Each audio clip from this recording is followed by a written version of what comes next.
सत साहेब जय हो, बंदी छोड़ के बंदी छोड़, सतगुरु रामपाल जी महाराज की जय हो, बंदी छोड़ कबीर साहिब की जय हो। भगत भाइयों, ज्ञान अमृत षड्यंत्र का बीज पुस्तक एवं पीडीएफ एवं लिंक प्राप्त करने के लिए 98 280 72 914 ओम प्रकाश दास, राजस्थान, श्री गंगानगर। भगत भाइयों, ये पार्ट नंबर 29 है। ये क्रोथ आश्रम जमीन विवाद संबंधित है। भगत भाइयों, आप पार्ट टू पार्ट सुनते आना, एक से लगना, 1 2 3 4 10 ऐसे सुनते आना। ये पार्ट नंबर 29 है। ये क्रोथ और छुड़ानी और बरवाड़ा सभी मतलब मैंने मिक्स कर दिया है। और 29 30 की वो पार्ट मैंने अलग बना दिया, 43 का पार्ट मैंने अलग बना दिया, 28 का पार्ट मैंने अलग बना दिया। लेकिन क्रोथा के साथ में मैंने ये लंबा थोड़ा जोड़ दिया, इसलिए आप इसको सुनते जाना और पार्ट टू पार्ट चलते जाना। भगत भाइयों, ये जमीन का विवाद क्रोथा का, तो पार्ट नंबर ये 29 है।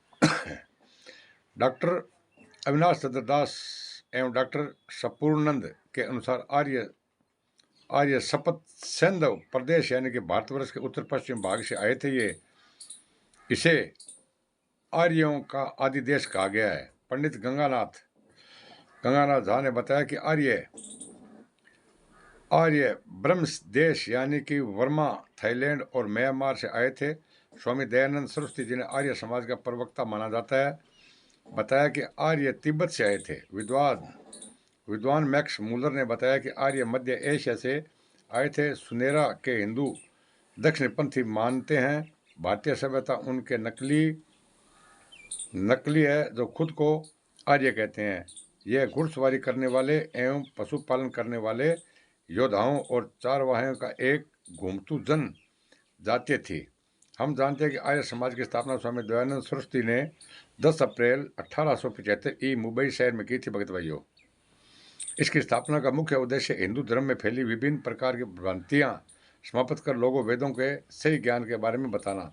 एक कहावत है कि चले न आवे आंगन टेढ़ा। कहावत है कि बिहारी भाषा में लिखी खुद को स्वामी दयानंद सरस्वती को वेदों का ज्ञान नहीं था और वेदों का सही ज्ञान बताने का स्वयं को मास्टर घोषित कर दिया था। भगत भाइयों, संत रामपाल जी महाराज ने स्वामी दयानंद सरस्वती के अज्ञानों का उजागर करने लगे और साबित कर दिया कि स्वामी दयानंद को एक रति भी ज्ञान नहीं है। भगत भाइयों, ये बात संत रामपाल जी महाराज ने कई जब आर्य समाजों की आग लग गई थी। आर्य समाजों को वेदों का ज्ञान नहीं था तो उनके समाज में बड़े बड़े लोग जो अपने को आचार्य आदि के पद पर बैठे महानुभावों को लगने लगे कि अब उनकी मान मर्यादा तथा आमदनी व स्रोत में बटा लगना अव्यवहार्य है। वे संत रामपाल जी के ज्ञान को जवाब न देकर बल जोर दबाव का प्रयोग करने लगे। ज्ञान का जवाब ज्ञान से भक्त भाइयों को नहीं दे रहे थे और उसके मतलब लठों से दबाव दे रहे थे। 1 मिनट भैया। संत रामपाल जी आर्य समाज संबंध में अपना मत व्यक्त किया कि आर्य समाज के लोग सामान्य समाज के लोग दोनों परमात्मा के ही बच्चे हैं, मगर अज्ञानता के कारण वास्तविकता एवं सत्य को ग्रहण नहीं करते हैं। वे स्वयं तो जीवन बर्बाद कर ही रहे होते हैं, अन्य को मनुष्य जीवन अज्ञानता के कारण बर्बाद करने के कारण बन जाते हैं। सतगुरुदेव जी ने आर्य समाजियों को अपने सत्संग के माध्यम से 2 भागों में विभाजित किया। पहला तो उन आर्य समाजियों को बताया कि जिसे प्रत्यक्ष रूप से गुरु जी के ज्ञान को विरोध करते हैं तथा प्रत्यक्ष गुरु जी के ज्ञान को खत्म करने के लिए तमोगुणी प्रभाव को अपनाते हैं।